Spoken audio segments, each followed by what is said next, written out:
Arsenal have got to sort this out as soon as possible. I'm going to go through some things in this video that I think is going to shock so many people.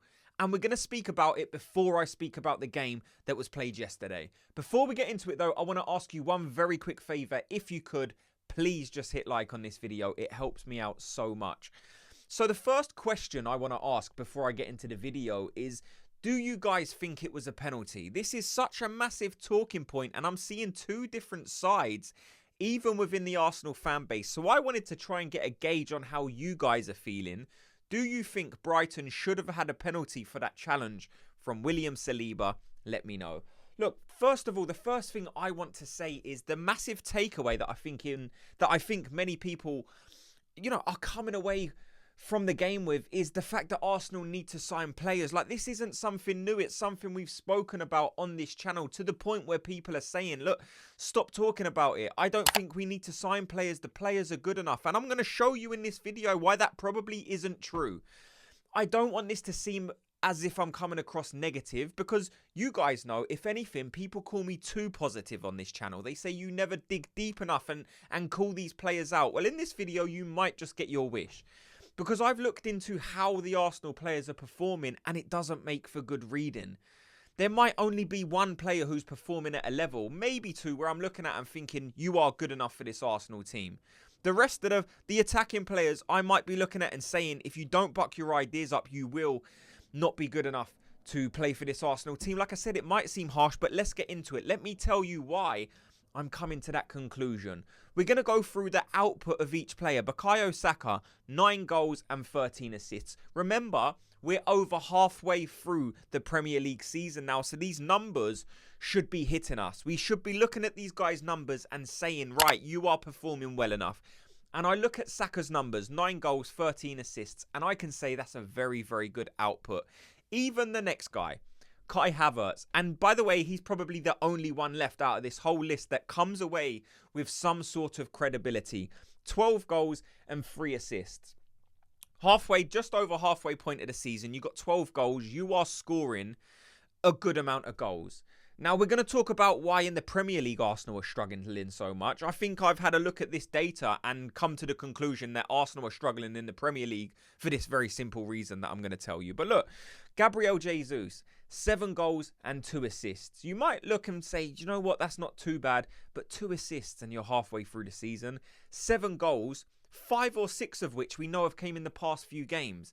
So Jesus needs to be playing more consistently, performing more consistently. If he can keep this current run, I know he didn't score in the last game, but he needs to keep this goal tally going. Because I'm looking at Martinelli, 6 goals and 2 assists. Again, it's not good enough. And I'm never going to sit here and call out Martinelli and say he's not good enough. But at the minute, he's performing not well enough. Which is a shame, because I like Martinelli. I want Martinelli to do well. I've had conversations with so many of the guys that listen to this channel and say, like, we both agree we like Martinelli. We think he can be brilliant. But if we're being honest, at the minute, his output isn't good enough. 6 goals and 2 assists halfway through the season, over halfway. You think of some of the guys that Arsenal can bring in the transfer window who probably will be up over 10 goals and nearing on 10 assists. That's the level we need. We need 3 attackers who are capable of scoring 15, 20 goals a season and producing 10, 15, 20 assists. That's what Arsenal should be aiming for. We can't be hanging on these players who are scoring 7 goals, 6 goals. Trossard, 4 goals and 3 assists. I like Trossard. You guys like Trossard. There's parts of last season where so many of us were saying Trossard is a bargain. But halfway through the season, if you're scoring 4 goals, it's not good enough. You scored the same amount of goals as Gabriel this season, our centre-back. So again, it's just proof that these forward players either need to up their game, or unfortunately, we need to have the uncomfortable conversation of we need to replace these players. Some people won't want to hear that. But if you're putting out this kind of numbers and you're wondering why we're not at the top of the league, I've just told you why. Trossard, 4 goals. Martinelli, 6 goals. Jesus, 7 goals. It's not good enough for a team that wants to win the Premier League, that wants to win the Champions League, FA Cups, other trophies as well. You need to be all performing at the level or higher of a Kai Havertz, 12 goals. Saka, 9 goals, 13 assists. If you have 3 or 4 players on those type of numbers, it won't be a coincidence that you'll find yourself at the top of the league. winning all your games in the Champions League. We're seeing it with Liverpool. Mo Salah scoring a crazy amount of goals. You've also got Diaz scoring a lot of goals. You got Gakpo. You got Nunez chipping in as well, amongst other players. You need to have a front 3 or 4 who are consistently performing. And at the minute, we don't have it. Even our captain, Martin Odegaard. And I love Martin Odegaard. I think you can judge him slightly different because of the impact he has on the team, on the defensive work, with the fact that he leads the press, the way that he ties everything together. But if you're looking at his stats this season, again, it's not good enough. I think he scored 1 goal and got 2 assists in the Premier League this season. I love Odegaard. That's not good enough. He's been hit with injury, which don't help his case. But there is a young player that I'm looking at and saying, you're performing above the level that you should be performing at. And that is Nwaneri. He's scored 5 goals already. But the thing that's different, like, he's played 400 minutes. Trossard, Martinelli, some other guys as well. They're closing in on 2,000 minutes, 1,500 minutes, 1,800 minutes. Nwaneri, 400 minutes, and he's got 5 goals. He's outshining the likes of Jesus, Havertz, Trossard, Martinelli. So if Nwaneri can do it, there must be options out there for Arsenal. Like I said, it's not always nice to think about getting rid of these players that we love so much, but we need to have players that are performing at a higher level.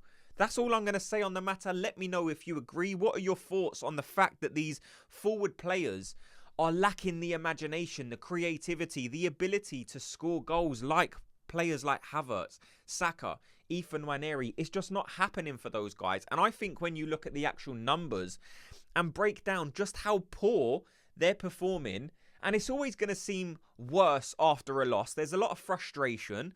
Maybe I'm a bit frustrated, but I'm not coming at these players with hate. I'm just saying they have to up their game. And the way that they're currently performing, unfortunately, isn't good enough. So if people wonder why Arsenal are not closer to Liverpool in the Premier League standings, or not first in the Champions League, like, this is the reason. The players are not scoring. The players are not assisting at the level that we need them to. Can Arsenal fix that in January? They have to.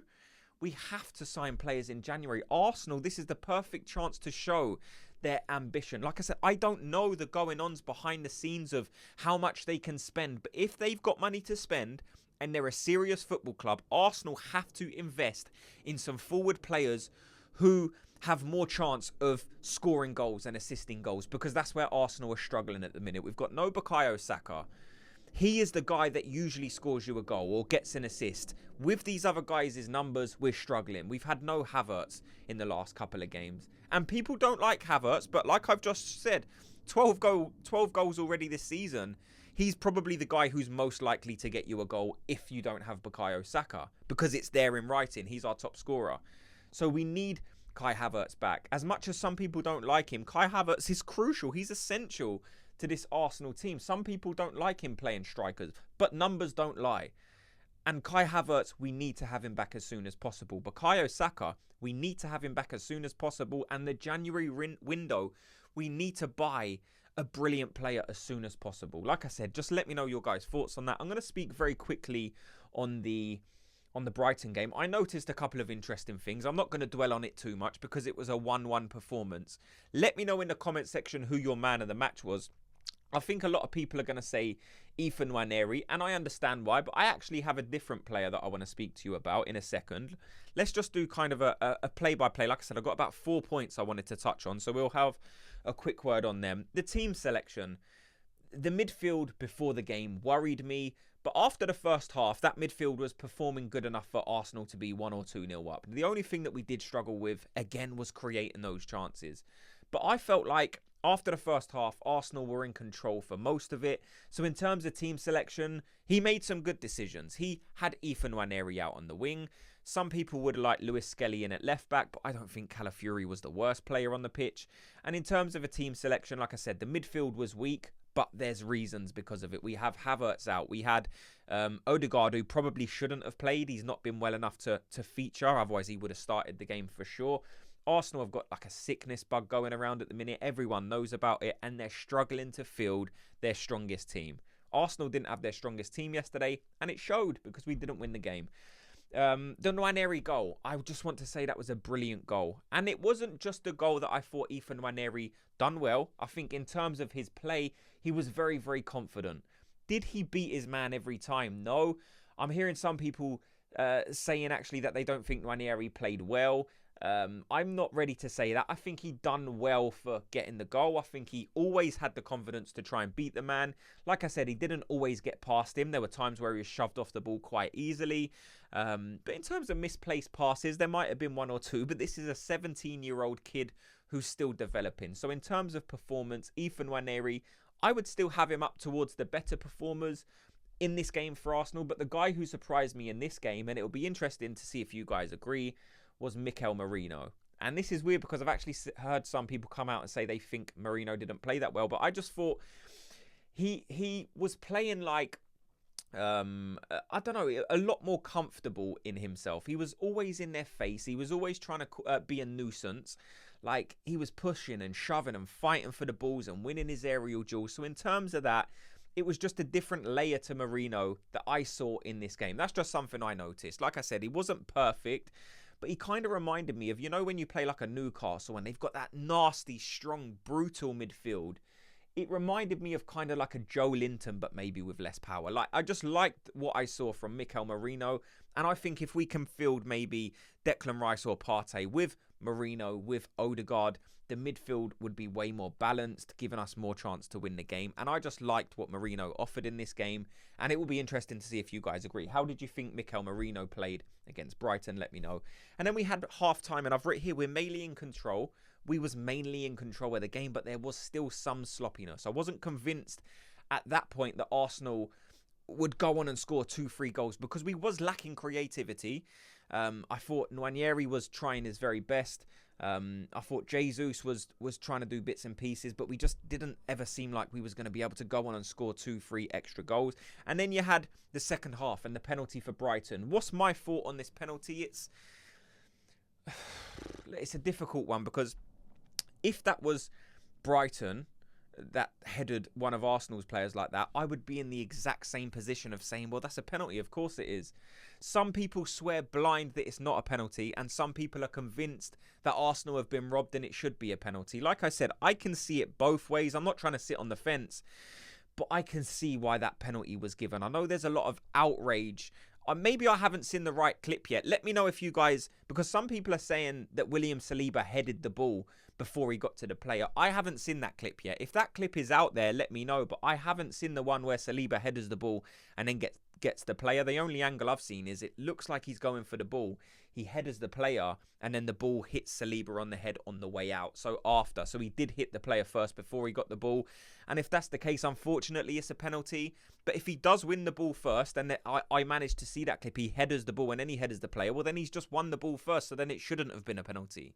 That's why I think it's a difficult one to answer. I think Arsenal probably can feel slightly hard done by, especially if Saliba did win the ball first.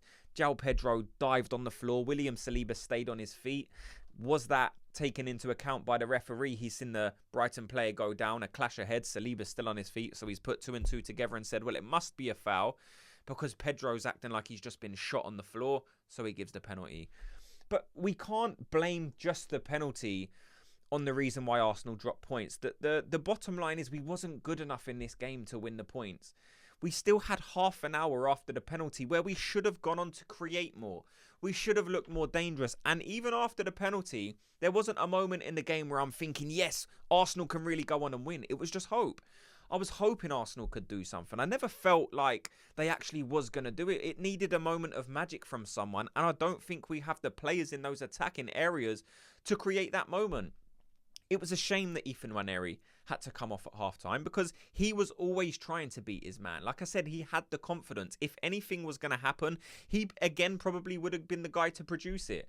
But we had no Saka. We had Odegaard come on for the last 20 minutes and it was clear to see why he couldn't start. He was clearly ill. If they didn't have to, Arsenal wouldn't have played him. They didn't want to play him. He was forced onto the game and Arsenal had to settle for 1 point. It's not good enough and we have to do something in this window. But let me know if you've seen it differently. Let me know your thoughts on the Brighton game. And I would say let me know your thoughts on signing players, but I think most of us agree that we have to sign players in January to stand a chance. I'm not even looking at the title. Like, Liverpool are so far ahead now, and I just want Arsenal to start winning games and scoring goals, and it seems to be something we're not able to do right now, and it's so frustrating. But like I said, let me know your thoughts and comments down below. Thanks so much to everyone for watching and listening. Before you go, like I said, if you could just do me the favour very quickly, hit like and subscribe, and I'll speak to you all in tomorrow's video. Gooners, have a good day.